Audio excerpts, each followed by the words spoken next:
everybody. From Salt Lake City, Utah, It's Thank God I'm Atheist. the podcast. I'm Frank Feldman. And this is Chris Lemon here. And coming up on today's show, we're going to be talking, we're going to get to know Chris a little bit better in the second half of the show.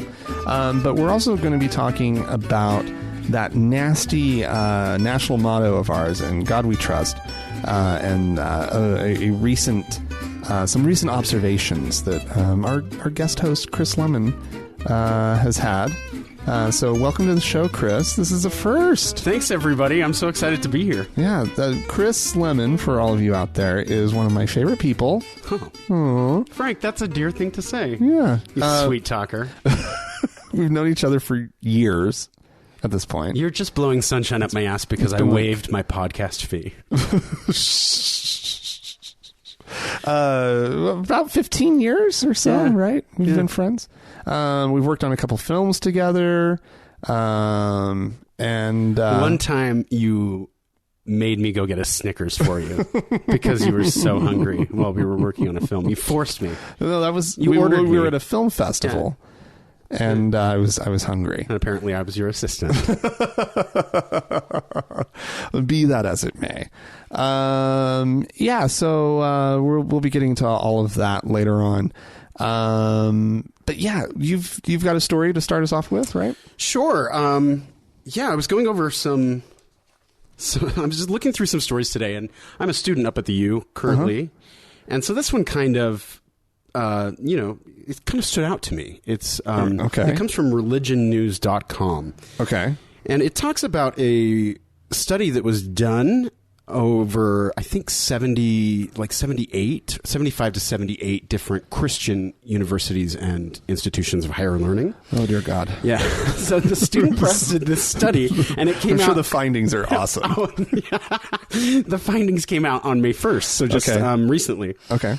And it shows that more than 3 out of 4 student editors for newspapers at Christian universities and institutions, 3 out of 4 student editors that were surveyed said that school officials had pushed them to alter or pull a story.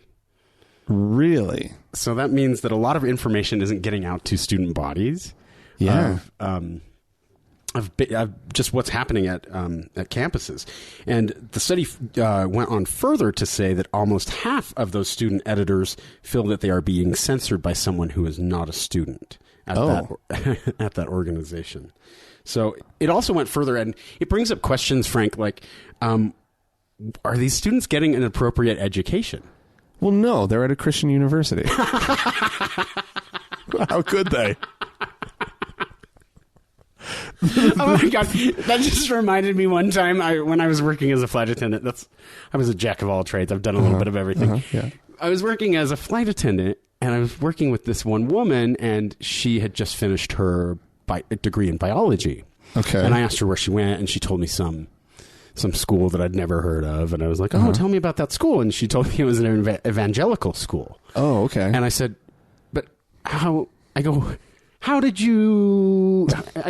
I was so confused. I was like, well, how did they teach you biology? I mean, did they teach you about evolution? And she said, well, no, because evolution doesn't exist. And I said, No, yes, she she didn't. did. And I said, then you didn't get a biology degree.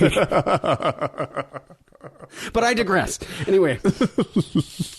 So apparently many students across the country that are attending Christian universities and religious universities are concerned that they're not receiving proper education, especially in journalism, just because what they're being taught in their journalism classes about ethics and integrity of journalism is then being counteracted by what their institutions are doing. So groups of religious folk, these leaders of these schools or administrators, faculty, whatever, religious folk are sort of, they're ethically challenged. It might be a bit of a broad statement, but I think it's one I can get behind. A bit of a generalization, but sure. yeah, I think you're right. All right. Doesn't necessarily come as a surprise, but what does come as maybe not a surprise, but what this raises for me is what are they hiding? Like, what are these stories that they don't like? These, because, more in Mormonism, Mormons are always very concerned about what's edifying, right? Or what's uplifting, right? We can't tell the truth. Sort of the same sort of thing here. That like these were a little bit downer of stories. Oh no, we can't do a story about such and such professor and their sexually assaulting a student. Right. That's just not uplifting. Right.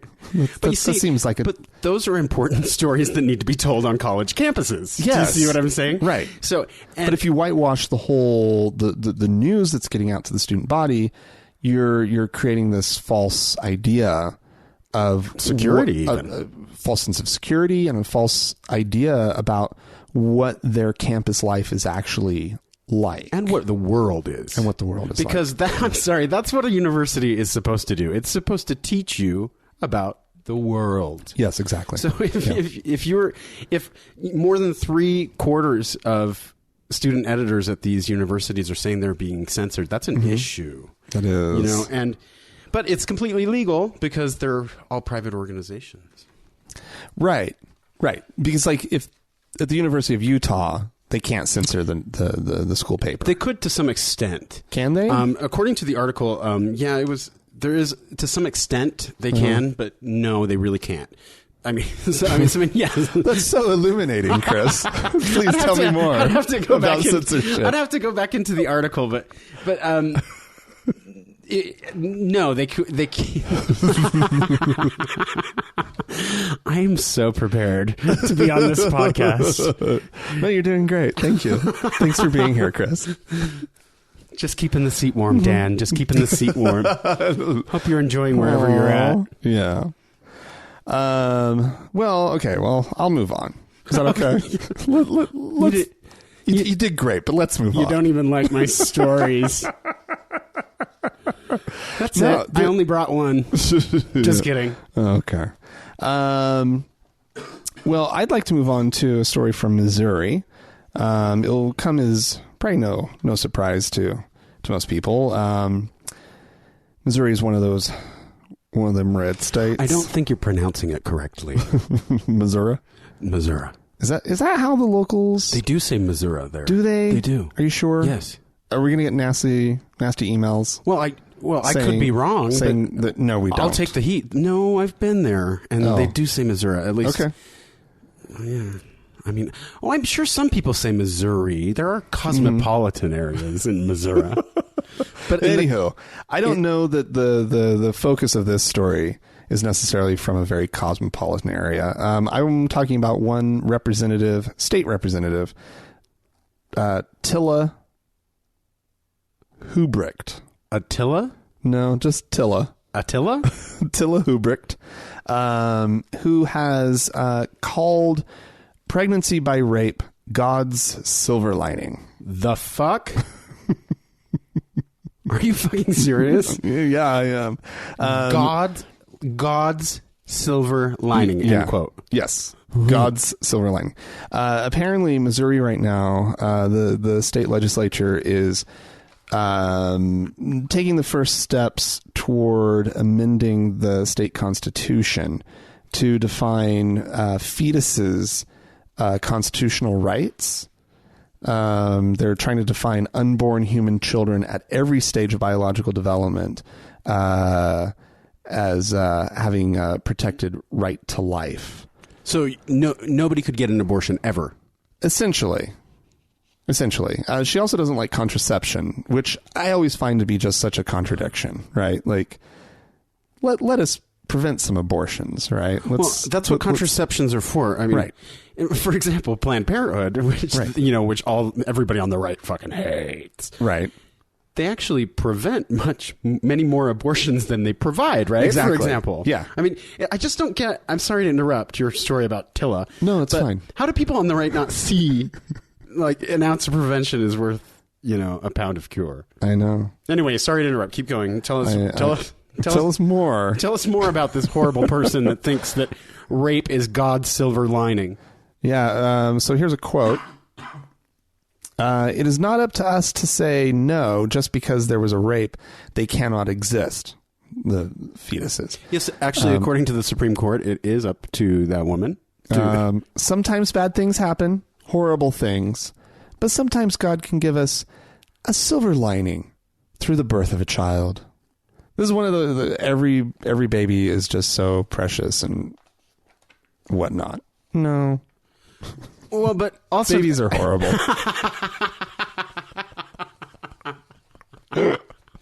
Yeah. Okay, babies are dicks. And then they grow up to be people. So, Still dicks. Still dicks. When God gives life, he does so because there's a reason. No matter what. I've met and talked with different people who have been conceived by rape. There's a reason for their life. Gross. This woman is gross. Yeah, she's disgusting. And, yeah.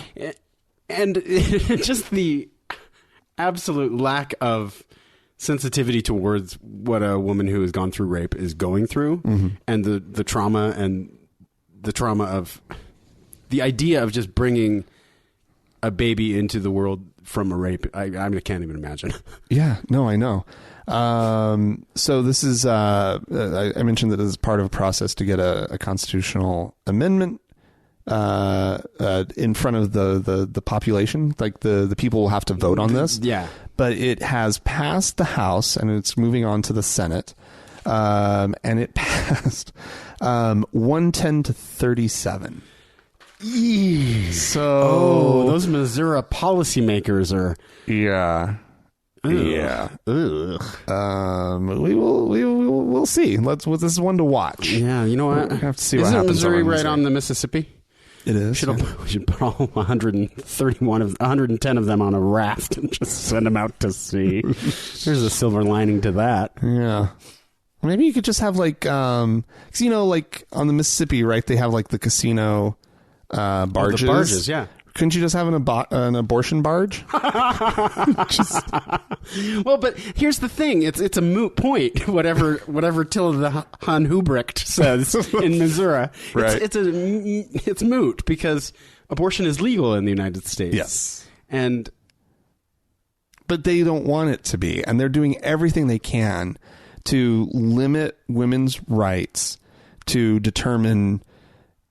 What's best for their own bodies. Yes, their own health, the decisions about their own bodies, their health, their futures.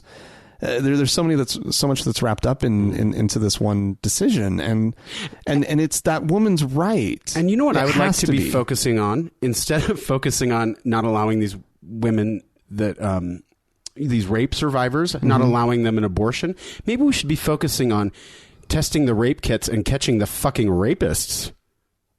That's a different issue, Chris. I know, right? But maybe that's where we should be putting our energy and our legislation, not to be a dick. Yeah. I mean, what do I know? I mean, these people watch The Handmaid's Tale and they think it's like a fantasy, right? They're like, how can we get that here? No, well, we're going to be getting that here. Anyway. Yeah. You want me to share a story? Yes, please. So, the Church of Jesus Christ of Latter-day Saints, the Mormons. Yes. I grew up Mormon, and we talked about that. Mm-hmm.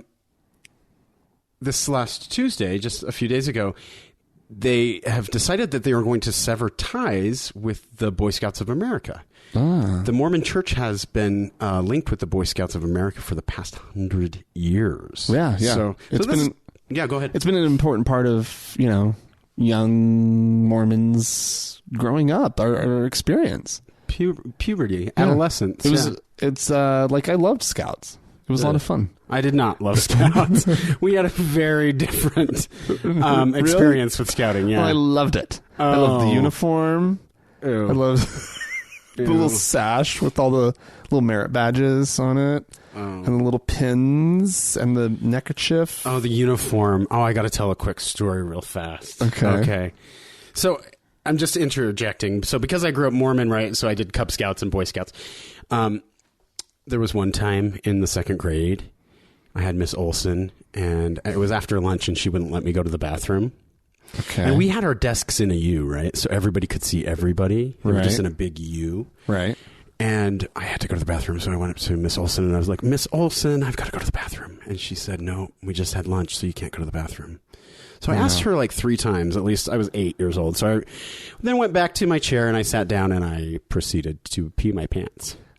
And everybody in the class was just like, Chris is peeing his pants. So then my teacher goes, oh, go to the bathroom. And I remember thinking in my little 8-year-old head, like, oh, now you're telling me to go to the bathroom now? So I promise this has to do with scouting.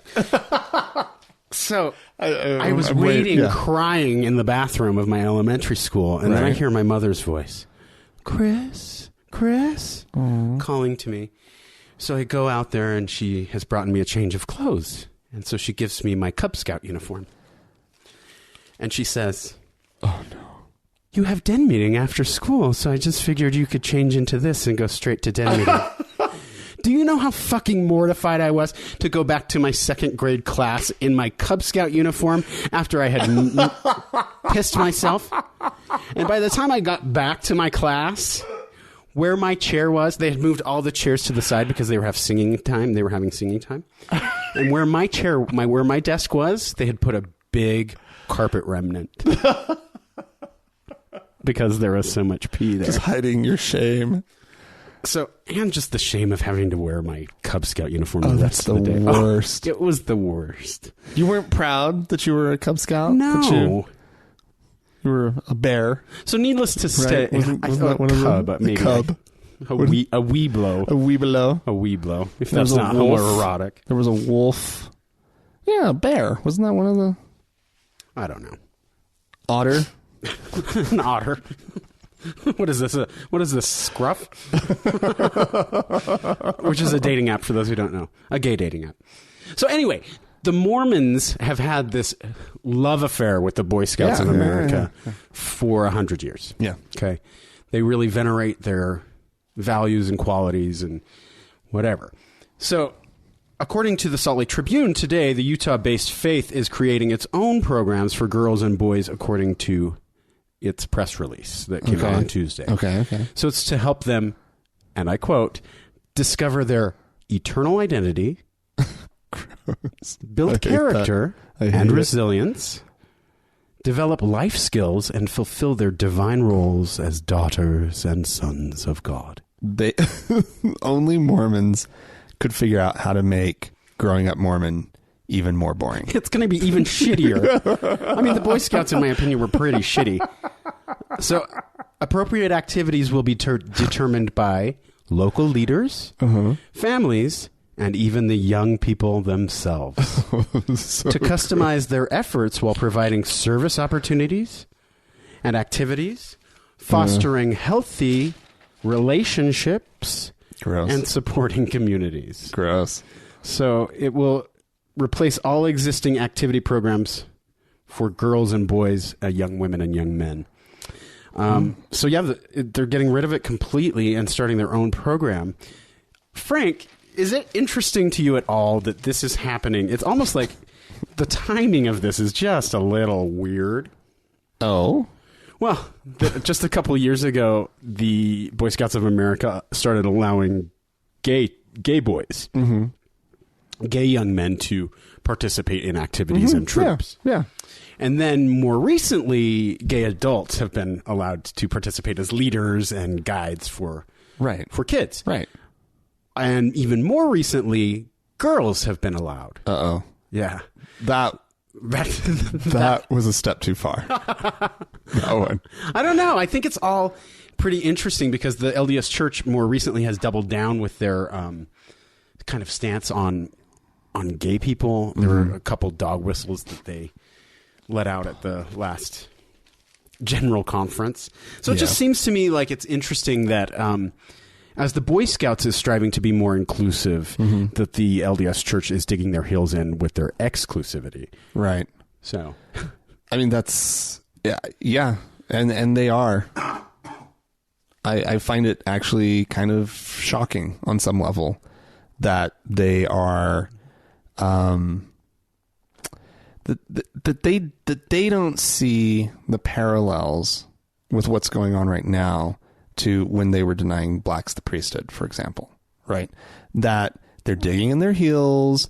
They are going to be way behind the curve for a long time. They're going to significantly tarnish their public image. Oh, yeah. They've been living in a PR nightmare for years. Right. But it's going to continue to get even worse as they continue to be even more and more outside the mainstream and outside the norm of life in North America. Right. And they don't see it. They don't see it coming. They don't see the fact that in however many 10, 15, 20 years, they will be rewriting the temple ceremony. Oh, yeah. Right. And they are going to be doing a massive reform of their doctrine and their whole view on family and the afterlife and relationships. And they are going to have to find a place for gay men and women in the church. But you had a good experience in Boy Scouts. I loved it. Yeah. That was a tangent. You see, it was, but we're fine. We're back to where we were. And I don't know. It felt perfect for me. And not perfect. What I mean is it felt perfect for the LDS Church, in my view, just because I felt excluded at the Boy Scouts, just because I wasn't really into camping. It wasn't my thing. Right. I wasn't interested in woodworking or any of that shit. Yeah. I wanted to, I don't know. I loved it. Good. But I think it's also a really good thing. It's a good thing for the church. Well, it's a good thing for the BSA. Boy Scouts of America is better off without the Mormons. Well, clearly. So it was a millstone. It was because they can't they were trying to modernize. Well, right? They've been trying to modernize. I'm sure the Boy Scouts was even saying, "Hey, listen, we're getting with the game. You got to get with the game." Right. Yeah. So anyway, what else we got? Well, I don't mean to be a downer, Chris. Do you want me to do sound effects for your show from now on, Frank? No. That's fine. Do you have a guy for that? No. It's not a position that we're looking to fill at this time. All right. Sorry, Chris. Go on. All right. Well, let's go to Africa, Kenya, to be precise, where a group of Islamic leaders have gotten together to support a national campaign to end female genital mutilation, or FGM, as the article likes to call it. There's an acronym for female genital mutilation? Yes, it's FGM. Would you be okay if we don't use that acronym? No, that's clearly what it's called. FGM. Okay. How, I just feel like it. I feel like it. How's your FGM? I know. It feels like it's a little gross to make an acronym out of it. Oh, it's not a laughing matter, Frank. Of course not. No. So female genital mutilation, we all have some sense of what it is. We hear it, Thank God I'm Atheist, are on record as being against male circumcision. Yes, absolutely. This is often called female circumcision. It's not even much more horrific than it's much more horrific circumcision. It leaves the woman sort of sexually what's the right word? Incapacitated. I don't know if that's the right word, but she's left her nethers are in a condition that she'll never enjoy sex. I believe they slice out the clitoris. Clitoris, yes, I believe they do. Yeah. And then there's other things involved as well to make it to take out sensation. Yeah. But what it is isn't so much what's important about this article. What is important is that this group of Islamic leaders in the area where it is practiced are coming out and saying, no, this is not an Islamic activity. And in fact, Muslims should not be practicing this. Oh, that's the Quran actually teaches against I think they call it cutting women. I don't know if that's just a euphemism for female genital mutilation or if they're just interpreting the Quran, what it's saying, to also lend its condemnation to this practice. Well, it's about time. Yeah. So, and this is something that like people will often say that it's an Islamic practice, right? And that's actually not necessarily true. The people of this region have been practicing some sort of female genital mutilation for time immemorial, right? Since not just Muslims, probably before Islam came into the area, right? And yeah, there's actually Christian groups in this area, smaller numbers, but there are also Christians that practice this. It's a cultural tradition. So it's important to draw this distinction, and that distinction is actually what might lead them to be successful in their campaign against it, by having the clerics denouncing it in religious terms to their religious population that has confused it to be a religious rite. Yeah, practice. Hopefully they can make some progress toward ending this process. Ew, that's disgusting. Yeah. The let's see. Was there a quote here that I wanted to read? I don't think so. Anyway, it's a topic that is worth bringing up from time to time, I think, on the show. Oh yeah. Just to remind people that it's out there. It continues. It's also interesting that you brought up that it is a cultural thing as well, and that Christians are involved as well. That it's so it goes deeper than that. It's like it's possession and marginalization and oppression of women. Absolutely. Yeah. And gross. Yeah. These this is similar in some ways to the wanting to end a woman's right to choose in this country. Oh yeah. Right. The similarities are I mean, there are similarities. Right. It's about control of the woman's body. It's about the woman not having agency to make decisions for herself. I mean, just the idea of how fucked up is it to take away somebody's sexuality? Because I firmly believe that sexuality, human sexual expression, it's part of being a human. It's part of your human experience. Being able to enjoy sex, being able to discover sex and explore it. I mean, if somebody took away my ability to enjoy sex, I'd be fucking pissed. Yeah. Yeah. I mean, what would you do if somebody actually... What would I do? Did. Well, I guess I wouldn't be having sex. I mean, what would I do? I don't know, Chris. I'd cut their dick off. There you go. Tit for tat. Yeah.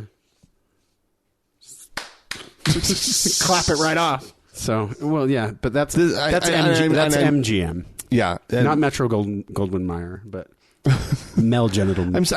We were having such a good time. I'm sorry to have brought the mood down. Yeah, that's kind of a drag. I don't like talking about WGM.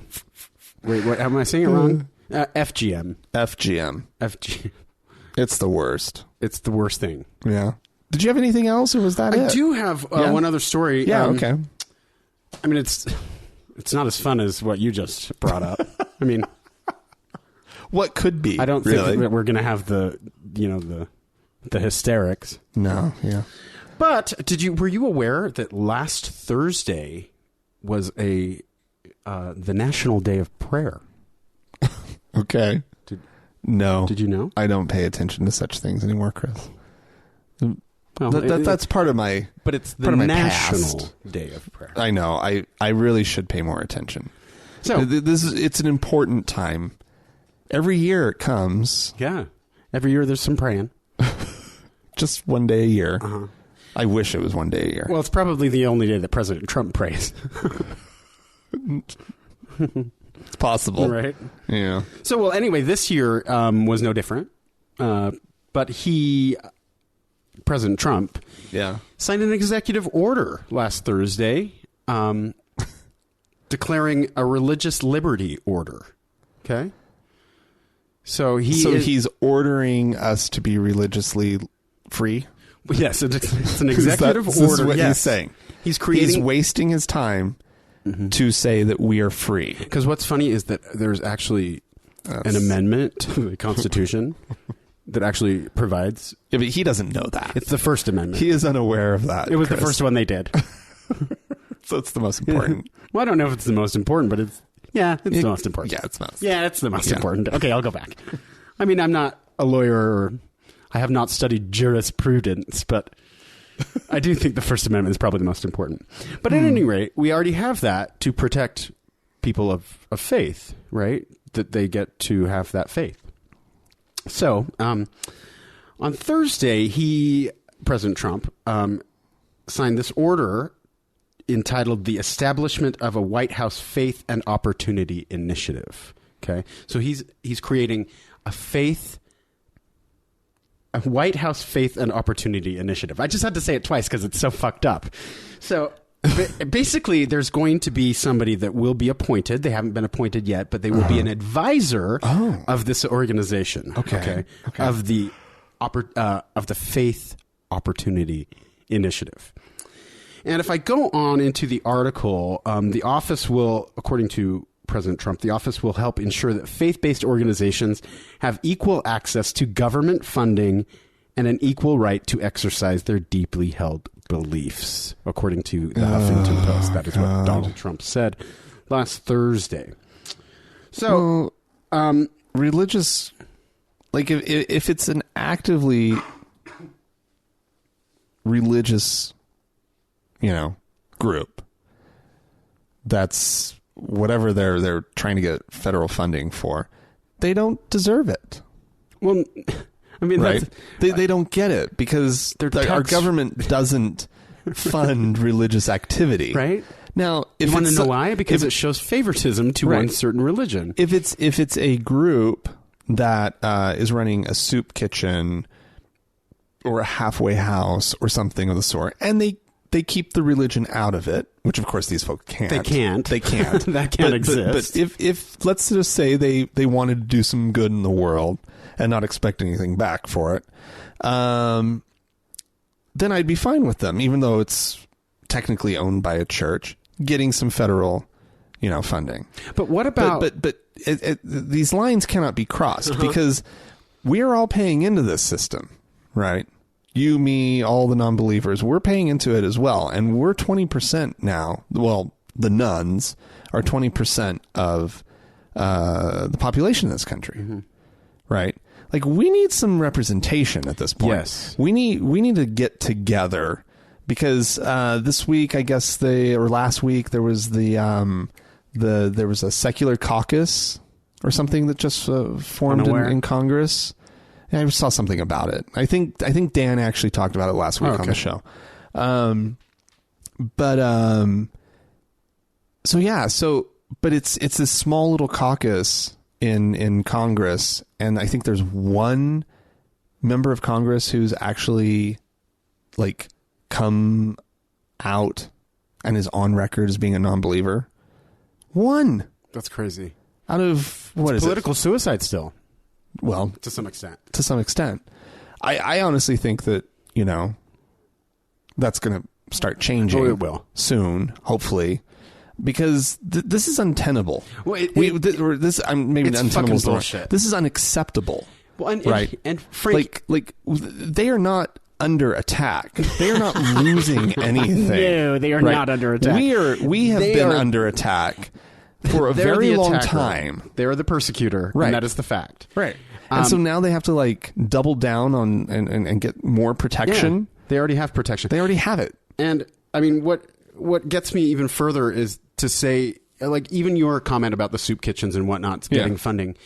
No, I even am going to put my foot down there because we already have social welfare programs in place that are actually really effective. And we should be actually putting more money and energy and taxes into those programs instead of giving churches that don't pay taxes more breaks. That's just bullshit. Right. Yeah.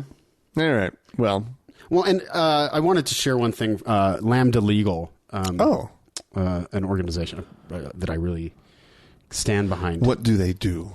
Well, they support First Amendment rights, particularly for people in the LGBT community. Gotcha. So, yeah. Okay, cool. But they let out a Twitter. They put out a Twitter. They tweeted. Oh, is that what you say? Yeah.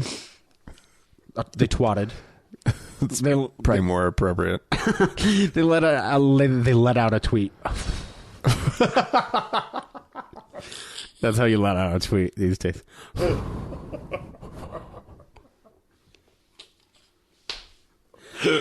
Chris. So they said, freedom of religion is absolutely a core value of our nation. What we're concerned about is the weaponization of that right. Weaponization that allows for and encourages discrimination and harm. Religious freedom is not freedom to discriminate. So beautiful. That's absolutely perfect.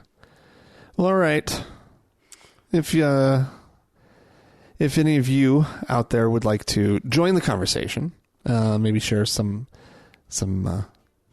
personal stories about discrimination. You can give compliments to me. Or if you'd like to tell Chris how well he did today, you can email us. podcast@thankgodimatheist.com is our email address. You can also call us and leave a voicemail message. The telephone number is 424-666-8442. Find us on Facebook, facebook.com/TGIAtheist. And while you're there on Facebook, please search for the TGIA Members Only Lounge and request to join. It's a closed group, but that's what keeps it civil.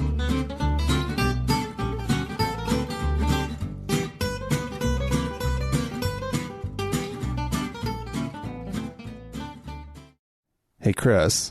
Yes, Frank. Do you like listening to clips of audio?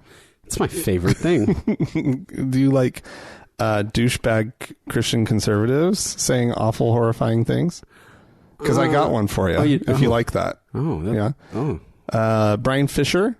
Who's Brian Fisher? Brian Fisher is a conservative talk show host. Does he have notoriety? He does. His big thing, he loves to talk about the Constitution. I think he might have been like I don't know if he has an actual legal background, but he likes to think he does, maybe. Or maybe he does. One of those. Yeah. He talks a lot about he's pro-America, guns, America, First Amendment, freedom of religion. Fuck the guys. Yeah, exactly. All of that. And he likes to turn whatever sort of the liberal consensus is on, an issue. Okay. Where we're claiming that the Constitution says something, right? That it does say some right that is guaranteed and universally understood. You mean something like how the Fourth Amendment says that you can't take my property, until I'm convicted? But yet Jeff Sessions is doing just that to people right now in this country? You mean kind of like that? Maybe. Okay. Let's have a listen. All right. He has an interpretation of the First Amendment. Okay. That's going to be fun. Okay. I can't wait. Just want to finish up on our conversation about whether Wiccans, that is, worshipers of the devil, followers of witchcraft, whether they have First Amendment rights under our Constitution. And the answer is that they do not.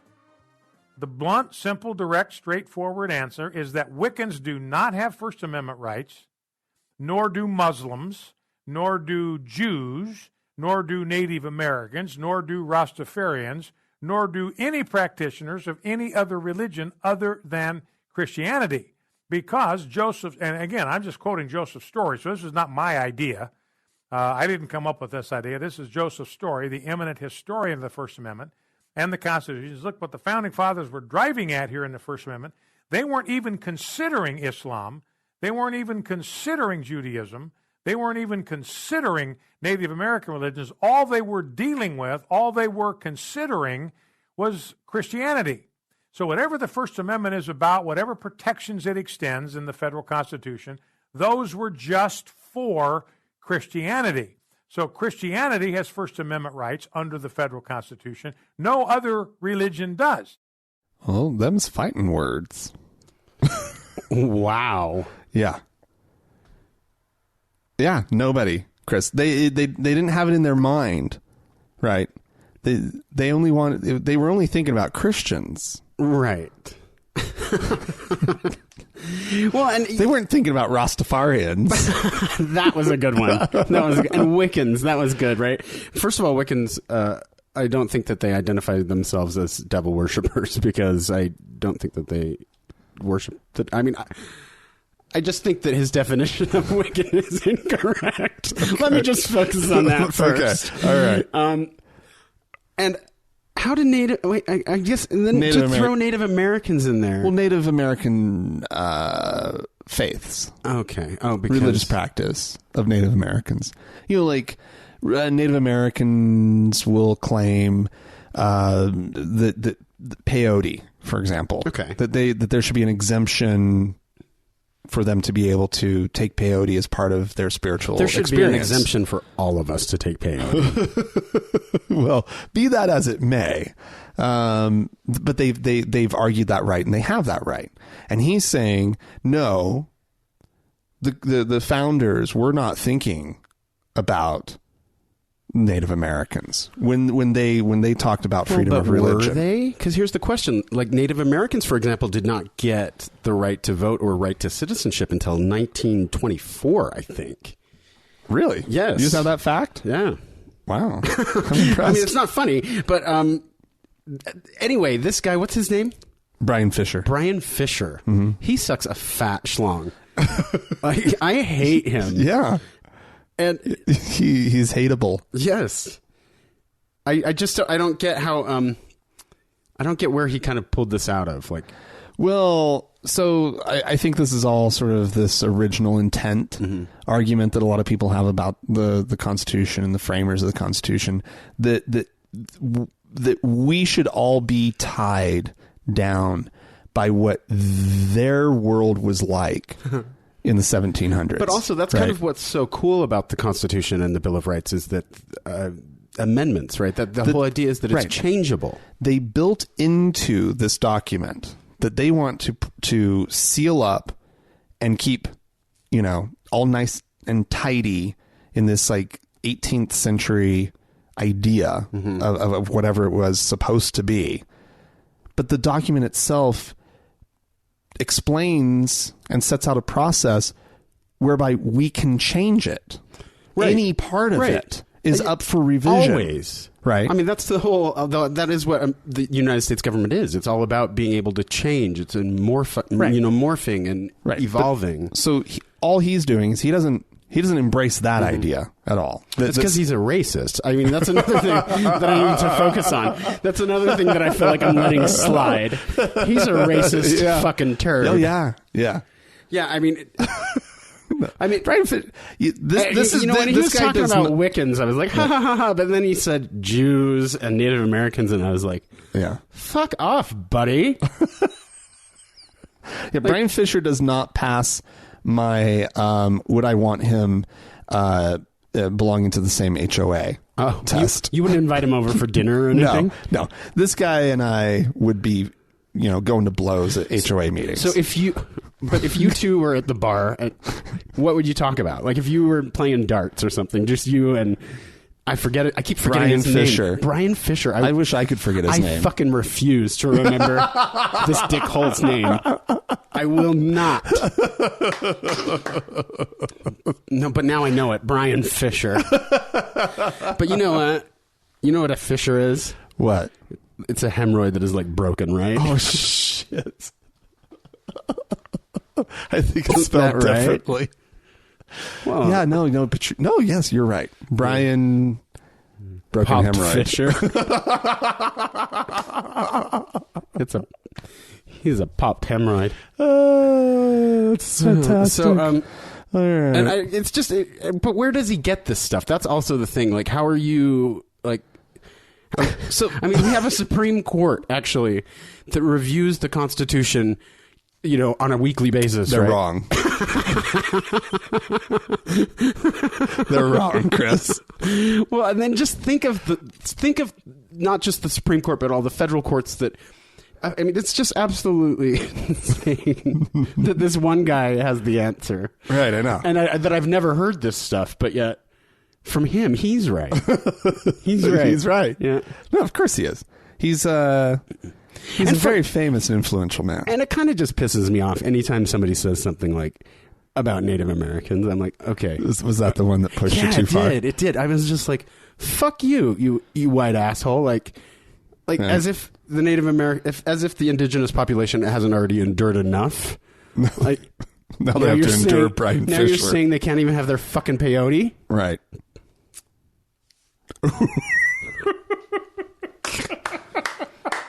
God. That's a step too far. That's too much. All right. Well, we're going to move on. Chris is visibly distraught here. I don't like Brian Fisher. So if one of our dear listeners was interested in listening to Brian Fisher, where would you find him? YouTube. Just YouTube. Yeah, you could just search. Does he have Brian a lot Fisher. of gems out there? Oh yeah, the man's full of them. Have you used him on the show before? Oh, absolutely. Yeah. Well, out of all of your Brian Fisher moments, which one has been your most memorable? This one, because it's the one I can remember. I don't remember the other ones. I choose not to remember much of what Brian Fisher has to say. The fun ones, Chris, are Jim Baker with his new wife, Lori. Oh yeah. Oh yeah. That's all she does. Jim Baker looks like an elf.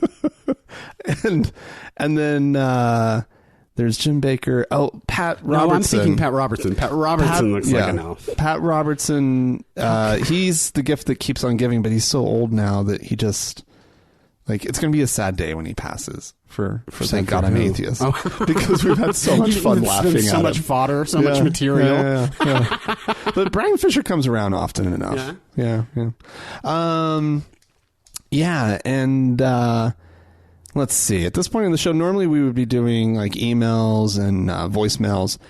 Whenever one of us is out of town, Dan or me, we tend to just skip that part of the show. That's our little special part of the show.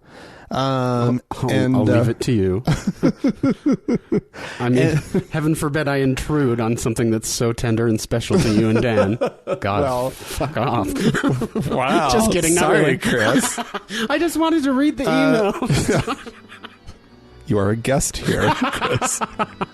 You will abide by our house rules. I have lost myself. But I do want to just take a quick moment to mention our Patreon campaign. If you enjoy the show and you'd like to support the show and gain access to some bonus content that we have that we post on a regular basis, you can do so by going to our website, thankgodimatheist.com, and clicking on the support tab. There's two options there. You can actually go to PayPal. That is a totally legitimate way to support the show. Or you can go to Patreon. We have a campaign up and running, goals, rewards, so forth and so on. And if you'd like to support that way, please do. Again, thankgodimatheist.com. All right. Well, we're going to take a quick break, and then we'll be right back. Okay, see you in a minute.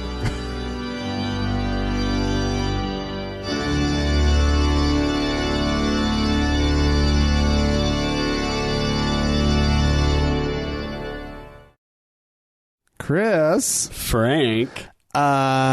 So, in God we trust. That's kind of the topic, the national motto for the second half of the show. And you came to me with this idea because of something that was on your mind. Yeah, you know what it is? It's just lately I've been noticing when I am driving that the biggest assholes on the road, the biggest motherfuckers that actually cause me to curse, that cause me to, say every expletive in the lexicon, have have a license plate that is all similar. It just seems to me that people on the road that are being dicks have an "In God We Trust" license plate. Really? Yeah. Like legitimately. Well, I mean, anecdotally for sure. I mean, I haven't done any statistics or analysis on it, but I mean, find that people that cut me off part of that are could entitled. be, Chris, is that it's one of the 3 free options for license plates in Utah. Right. This is a couple of years old at this point. I don't even remember hearing about this. So I don't think we talked about it on the show. So, the In God We Trust Utah, the state of Utah, in 2013 decided to make a specialty plate, an "In God We Trust" option. But you could pay $5 to get that plate, Right. and then put it on your car. Right, and there are others available also for $5. There's Right. like a University of Utah one. Your There's- alum, right? Right, the Alumni Association one. There's Like firefighters and paramedics can have one. there's one Best Friends. There's one for the Best animal Friends, adoption Animal group. Sanctuary. Yeah. Right. Yeah, Right. yeah. So you pay $5 and you get a little specialty plate. Right. You get to kind of personalize what's on your car. Yeah. But so like I said, in 2013, they had the state had introduced this "In God We Trust" plate. But 2 years ago, in 2016, Governor Gary Herbert, he signed a bill that went through the Utah State House and Senate that would allow anybody interested in getting this particular specialty plate, the "In God We Trust," to have that $5 fee waived. Right. So effectively, because Utah has always had 2 license plates that you could choose from. Right. They're both I was about to say free, but there's no extra fee for them. They're just the standard Utah license plate. Usually one's a ski one and Right. one's an outdoor theme, right? And the arches. Well, the southern Utah and then sort of the northern Utah. Right. Right. Yeah. So, but what I find absolutely infuriating about this is that's a level of inequality. Right. Right. So the state of Utah is basically favoring people that have a belief in God. Well, Doesn't that infuriate you? yes, it does. Because I always thought, and I have been seeing more and more of them, and I didn't really know why, because I missed the story. Because it's free. Because it's free now. But there are so many fucking "In God We Trust" license plates now. And I don't want to see it. I'm serious. It offends me. It does. Yeah. It does. I don't. And maybe. Well, you do know that it's on all your money, right? That it is the national but Frank, motto. It's different. That's No? different. I find How? that. I just find that different. How is that different? Well, It's I guess it's in your fucking wallet. I don't know why it's different to me, but it's different to me. I feel like I am forced to see "In God We Trust," like every time I get in my car. And I guess somebody could say, well, don't drive or whatever. But with the money, I don't notice it. But also, I believe, and I may be speaking out of school here, but I'm pretty sure that this national motto, right, "In God We Trust," was not a thing until the 1950s. Oh, Chris, the history of it doesn't matter. Don't you Chris me? And of course the history matters. Oh, Chris. You full on fucking schoolmarmed me right there. Y'all should have seen his face. Yeah, of course the history matters. And you're absolutely right. Like this came out of the Red Scare of the 1950s. I mean, I think it was already sort of an informal national motto of some kind. Right. That I don't know where it all appeared and this and that, but like it was out there, right? But this is so the Pledge of Allegiance, which is problematic to begin with. On so many different levels. Right. Just as a concept. And just exactly, Right. that's what I was going to say. Just as an idea that we are having these little children just like, I promise. The cult of America. Yes, Yeah. I promise to do whatever. I promise to do whatever the government. The flag says. The man. It's not. It's all just about the fucking flag. I pledge allegiance to the flag of the United States. Who the fuck cares about the The flag? flag's a symbol, Yeah. Who cares? right? Like you're right. Why isn't it pledge at least? I mean, It's an ugly flag to begin with. and I still wouldn't agree with this. But why isn't it at least? I pledge allegiance to the nation. Right. I mean, still, that's fucking nationalistic and creepy. right. But Right. at least it would make more sense. Right. But nonetheless, No wonder people are so, I'm sorry to interrupt, but no wonder people are so like, got their, panties in a twist over the flag, right? And Colin Kaepernick taking a knee at because NFL they're games. like they are brainwashed into the American cult, the cult of the nation, right? But anyway, they added under God. Those just two words were added during the Red Scare, in order because it didn't say that, and it made more sense without under God. I pledge allegiance to the flag of the United States of America One and nation. to the republic for which it stands, one nation, indivisible. With Right. it's the nation, but under God, indivisible. It's just like I don't. Right. And as a little kid, you think it's just invisible. And But it doesn't matter what the kid thinks because we're just telling them what to think. yeah, exactly. But nonetheless, so it appeared in the pledge. They added it to the money, and now states are, the Christians are feeling their numbers dwindle and their influence dwindle, and they are lashing out however they can. What is it that they And say? so now they've put it on license plates. Equality for the oppressed feels like, oh no, what is it?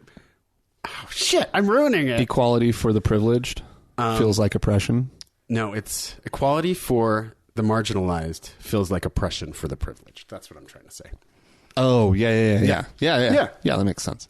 And I totally screwed that up. But you get the gist. Yeah, so what do we do about this? Well, It was like it's like they will always be able to fall back on the line that it's the national motto, that they're not actually promoting like faith, although Herbert in his statement was talking about how important it is for us to rely on God, and we should not be relying on the arm of man for Right. leadership and direction in our state. We should be looking to God and blah blah blah blah blah blah.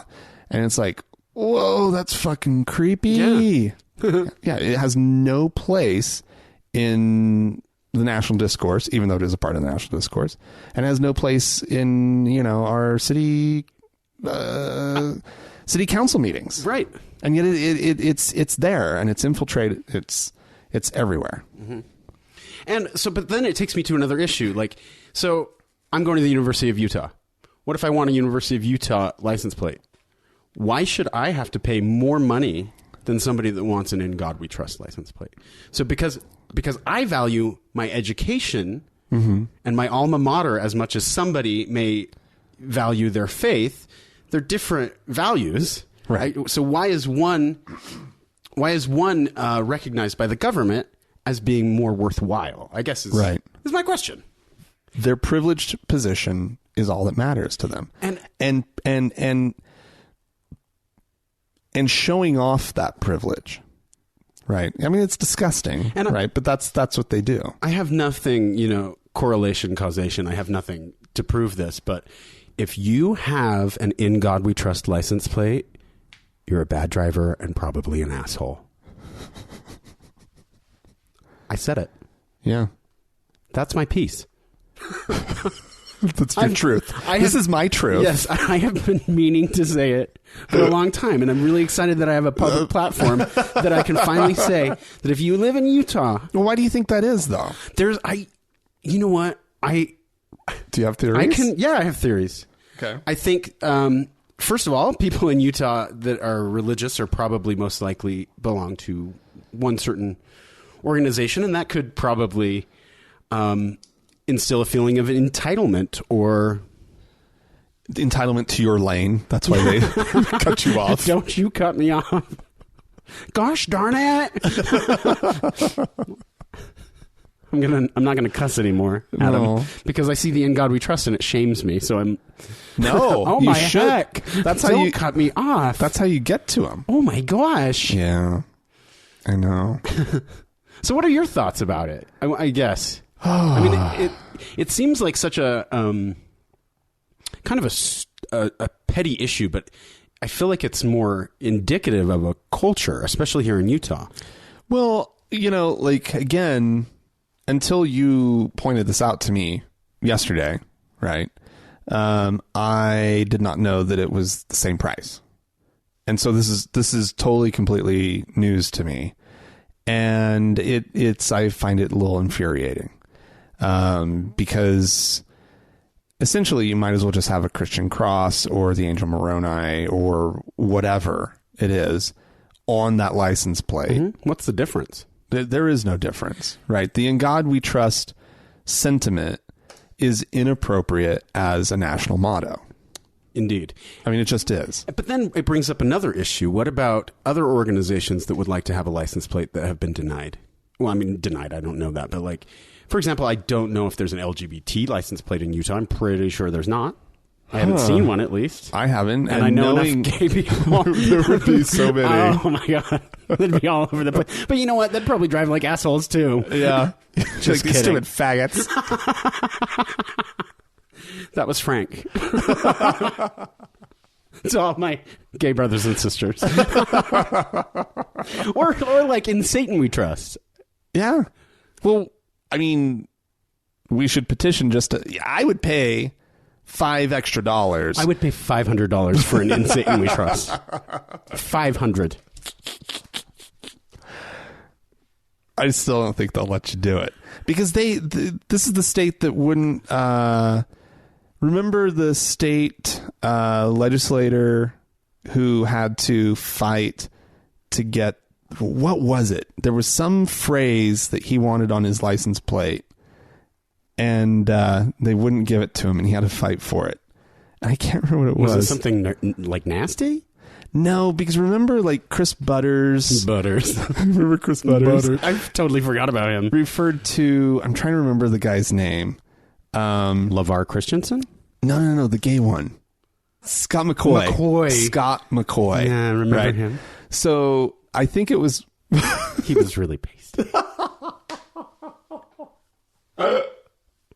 I think it was Scott McCoy who, like, Chris Butters called that gay. The gay. He called him the gay. Right? Yeah. And if I remember correctly, McCoy had to, like, fight to get the DMV to actually let him have the word gay on his license plate.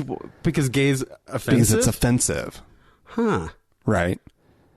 And so he had to fight for that. And he was a lawyer, so, somehow he marshaled a good argument against the whole thing. And he got his license plate and it said "the gay." Well, that's a victory. Yeah. But so it's something sort of similar, right? That, like, they would fight it. If it doesn't fit within their sort of, worldview as being kosher and cool and, whatever, they don't want it. How is gay a bad word? I don't know. Oh, I remember I was working at a hotel downtown a while ago.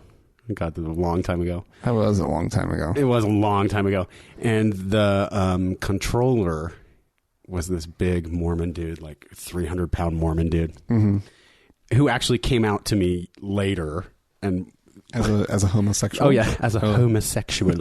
And he kind of wanted me to be his, like his in to the gay community. Oh, yeah. No, it wasn't happening.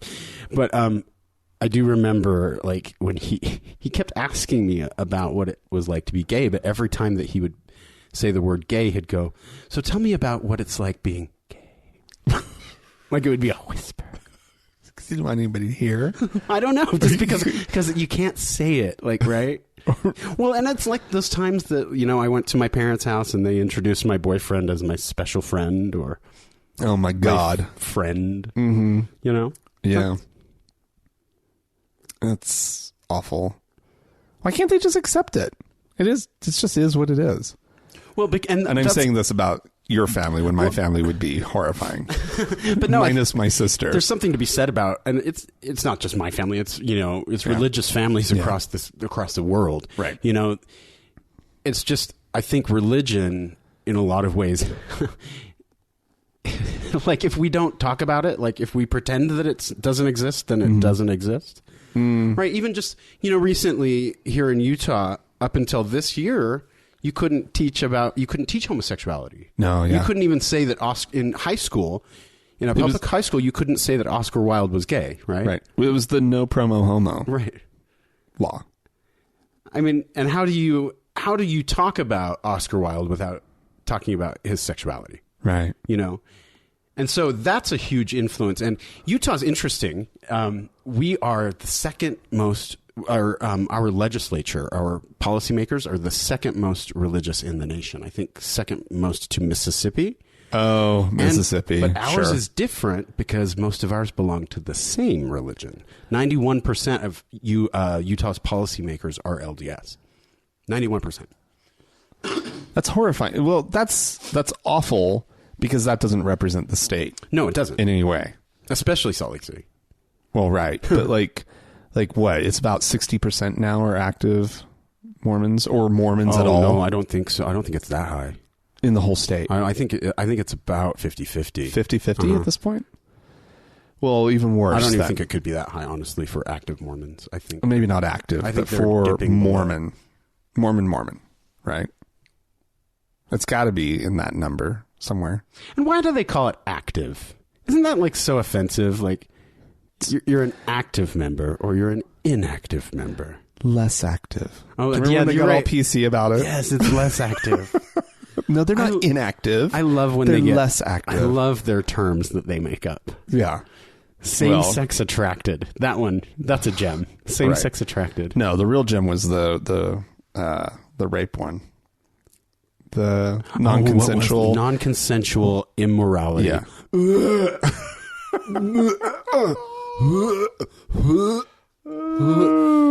Well, non-consensual immorality can lead to silver lining, according to Tilla Hubrecht, policymaker from the great state of Missouri. Missouri. Chris. Oh, Frank, what? I kept thinking about Missouri. Why is there a weird connection with Chris and Missouri?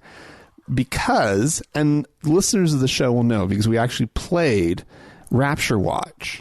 Oh, yeah. Where you were the person, you're the guy on the phone. That is true. That was so many years ago. Yeah. You're the guy on the phone who calls in and you say, I can't remember what you say your name is, but you're from Hannibal, Missouri. Oh. It was so much fun. I'm such a ham. I thought it was very, very, very funny. That was years ago. That was like 2008. When did you start the podcast? 2009? That was like 6 or 7 years ago because it was. Yes, it was. It was not. Yes, it was. Okay. Because we've been doing the show for like 6.5 years at this point, which blows my mind. And we did that like probably 6 to 9 months before we started the show. Okay. So that was like, so that was like 7 years ago. Crazy, right? It's amazing. Are you going to take it on tour again? We don't have any immediate plans to travel, but I know both Dan and I are open to the idea. My job situation is less flexible now, so I'm not able to just up and go like I used to be able to, but there's that. But Chris, maybe we should just take a little minute to get to know Chris. Oh, yeah, anything. Who is Anything you'd like to know. Chris, like you grew up LDS. I did. In a very Orthodox Mormon household. Really? And that's a word I've started using to describe my household is Orthodox because it was. And I don't feel like I understood just how strict, right? How strict of a Mormon household I was in until I grew up and left. And I still think that I'm still just kind of. Oh, it affects you for the rest. I mean, I'm still affected by my crazy conservative Mormon upbringing. Yeah, it's rough. Yeah. And it's I mean, it is weird to think, and there's this weird thing. Like, I was thinking about this the other day that like, I don't know a lot of like real Mormons anymore, but I don't know a lot of people who weren't at one point Mormon. So most like my entire life, and especially like my social network, everybody grew up in the church and has subsequently left the church and, consider it to be a rough and damaging experience. Organization. Yeah, well, it's abusive. Yeah, it is. I mean, there's no getting around that. But I mean, it's you know, it's legitimately everyone that I know, save a few people at work. But even at work, most everybody is in the exact same situation, where I mean, we have one active Mormon in the entire company that I know of, and everybody else is just this traumatized ex-Mormon. And or if, with a smattering of people who moved in from out of state. And they're always like, what the fuck are you guys talking about? What is wrong Why with are you? you all so upset about it? Get over it. They're like, because they have no skin in the game. So right. But you know what? There is something, and I think that you really touched on something. And I'm going to say it's almost particular to Mormonism just because Mormonism is such an odd duck. Yeah. But there is just something, it is so difficult to escape. Mm-hmm. It's so difficult to escape. Like, for example, in 2004, the LDS Church was spending millions and millions of dollars in a campaign here in Utah to change the constitution of the state of Utah. It was called Amendment 3. Yeah. They were trying to add, well, they were successful ultimately, but they got a ballot initiative to change the constitution. Yeah. And that's when I chose to leave the LDS Church. I chose to have my name removed in 2004. But this is just how interesting it is. I received the letter, and it's a whole process, right? You have to jump through the hoops. Well, I finally got my final letter saying that I was no longer a member of the LDS Church. Right. And for those familiar with the LDS Church, part of the dogma is the Holy Ghost, right? This idea of the Holy Ghost, once you're baptized, you have this protection. The gift of the Holy gift. Ghost. Thank you. So you have this little buddy that kind of just, my buddy, right? You just have this little guy. This little invisible guy that just hangs out with you. And you're told this. So fucking creepy. Yeah, you're told it consistently and, you know, told how to keep the Holy Ghost and told if you do this, you're going to lose the Holy Ghost. Right. But it just really becomes this kind of second nature for you that you think that you have the Holy Ghost. Well, and it's that you're being watched. Oh, yes. Monitored. Yeah. And protected. Right. But it was the watching that really got to me. Creepy. I always felt like I was being watched. No matter what. I'd be completely alone, and I always felt that there were a set of eyes on me. And so, like, I remember, like, when I started masturbating, right? It was like, I remember thinking about The Holy Ghost was in the corner with a little steno notebook taking notes. How sad stroke 3, and stroke disappointed. 4, stroke 5, stroke 6, stroke 7, stroke 8, 12 more, he's getting damned. But no, I remember specifically sort of the Holy Ghost and like and like the guilt of like, you know, like doing that in front of like the Holy Ghost, right? And the fact that he probably didn't stick around for it, and that made me feel bad too, right? You two could have had a blast. But then it was also like deceased relatives that I figured were around too. Really? Oh yeah. Yeah. I figured my grandmother was very disappointed with me. How ancestral. I mean, that's hysterical. Right? You didn't have those kind of... Well, I have to be honest, and then I'll get back to where I was in my story, but I don't know if I ever fully believed this stuff. And I have to be honest. I did. Chris Lemon, you served a mission. I did serve a mission, and I feel like I forced. In a lot of ways, my mission was my beard from coming out of the closet, but that's a whole other story. Okay. Yeah. I mean, yes, I believed it, and I wanted to believe it. Right. So let me say that. So now back to this story of when I had my name removed. Different than you. It's not like I ever even felt like the Holy Ghost was real and following me around. I mean, I wanted to, right? It was something that I wanted to believe and wanted to buy into that protection, you know, but I never really did. So, so after all this political scandal with the LDS Church, I decided that I didn't want my name to have anything to do with it. Right. And so I had my name removed, and they finally gave me this letter saying that I was free from the church. Okay. And the letter said that along with this, you will lose the companionship of the Holy Ghost. And I don't know if it was just years of being conditioned, but it was like somebody had punched me in the chest. And I was like, oh my God, I have fucked up. Like, I have fucked up. I can't get this back. But then you know what was great? About, I would say 2 seconds later, I started a belly laugh at just how funny it was to me. I did. Right. I just started like guffawing at how hoodwinked I'd been. Hoodwinked is the word. Because that even after like me having left the church for years, you know, knowing that I didn't want to be part of it, knowing that it wasn't for me. You knew it was bullshit. Knowing it was disgusting, knowing that the money that they were spending, people's tithing money, people's fast offering money, and it was going to, you know, to fighting people's equality. Like, it was just too much for me to stomach. But after all that, still, they were able to get me with that one comment. Like, it hit me. I was like, oh, no. No, the tentacles are in deep, right? I mean, they really, really are. And I remember having similar experiences and reactions sort of during my deconversion from the church. Specifically though, with like these, it wasn't the letter that got me, but it was the having to remind myself of these weird little things that I used to respond in certain ways, right? Like all the judgmental crap. Oh, you know what? And I would have to like, sometimes. I'd have to check myself every time that it would pop up of, you know, judging people for saying something or doing something or whatever. And I had to just be like, no, that's like such fucking bullshit, you know, but I knew that I knew exactly where that came from. And I knew that it came from my Mormonism.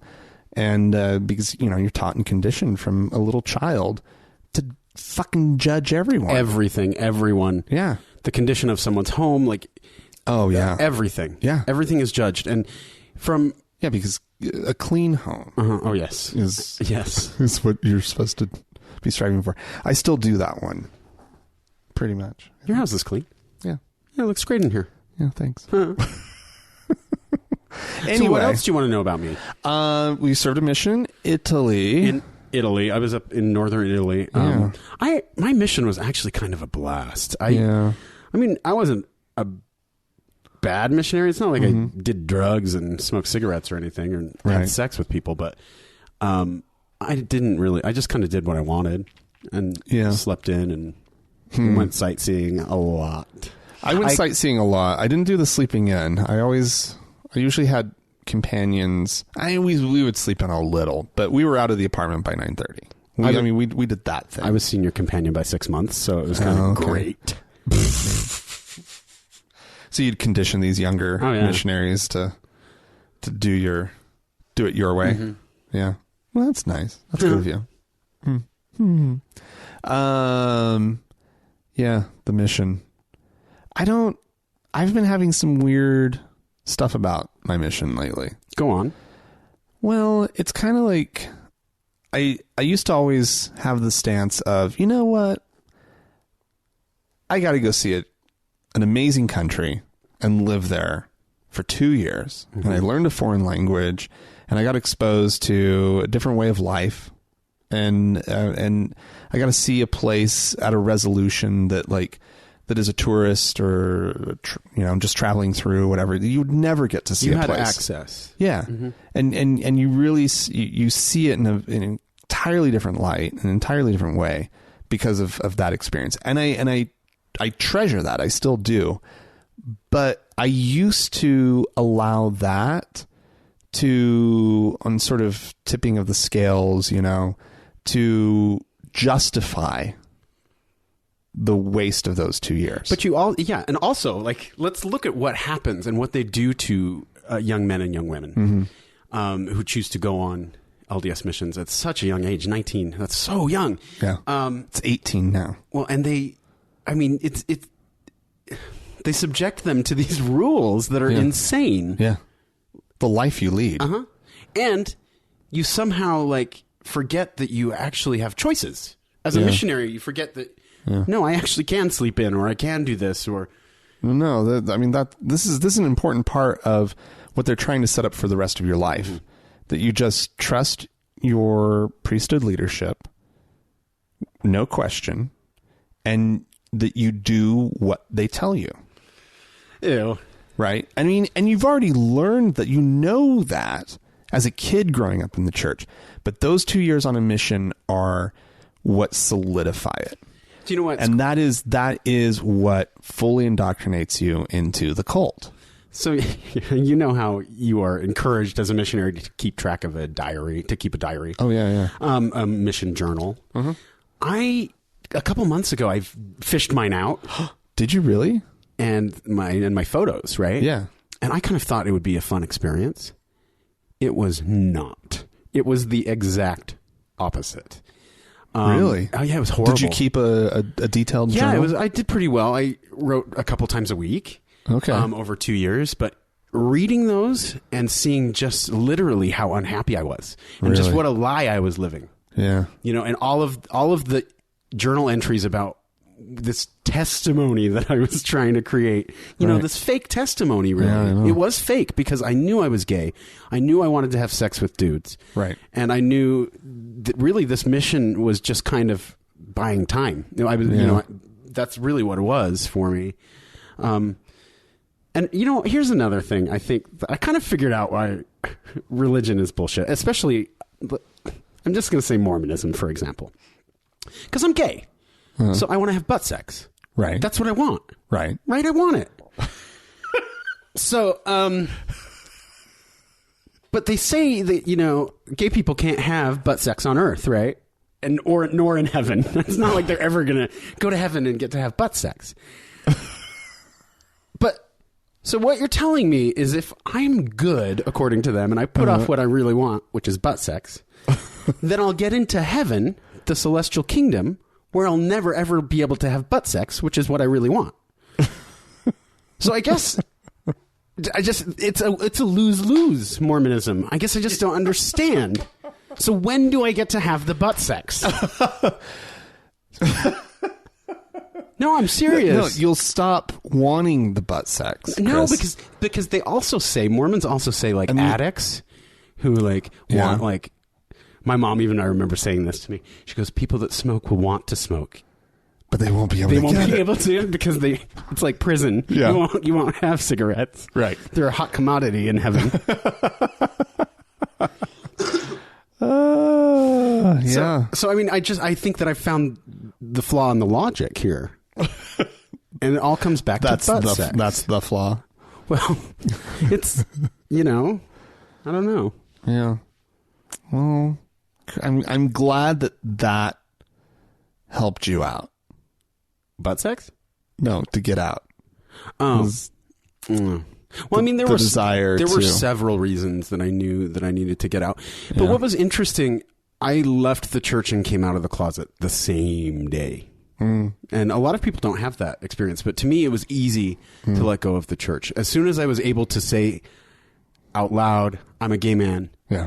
As soon as I was able to own that, right. As soon as I was able to, even more than own it, like celebrate it, right. That day, yeah, it was easy for me to let go of the LDS church. Yeah. Well, thank you, Chris. No, thank you. Yeah, thanks for sharing. I always like to, you know, it's always nice to get to know a new guest host, you know. So, thank you. Yeah. I'm an open book. Yeah. Clearly. Yeah, and if you'd like to, you know, share your stories about butt sex or whatever, you can email us, podcast@thankgodimatheist.com. Or R-E butt sex. Or you can call and leave us a voicemail message. The telephone number is 424-666-8442. Find us on Facebook, facebook.com/TGIAtheist. And you can also search for the TGIA Members Only Lounge and request to join. It is a closed group. That's what makes it awesome. It's moderated, and we don't just let anybody in, but we will let you in. If you'd like to... It's like the Celestial Kingdom. But we allow butt way sex. More fun. Yeah. way more fun. Big thanks go out to the Red Rock Hot Club for the use of their music and Gordon Johnston for the use of his music. And of course, thank you, Chris, once again for coming and sitting in for Dan. Anytime, my pleasure. It was a fucking blast, Frank. It was a blast having you here, Chris. Thanks. Thank you, our dearest of listeners.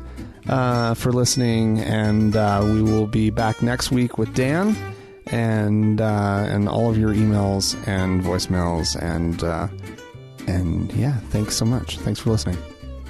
Bye. Bye.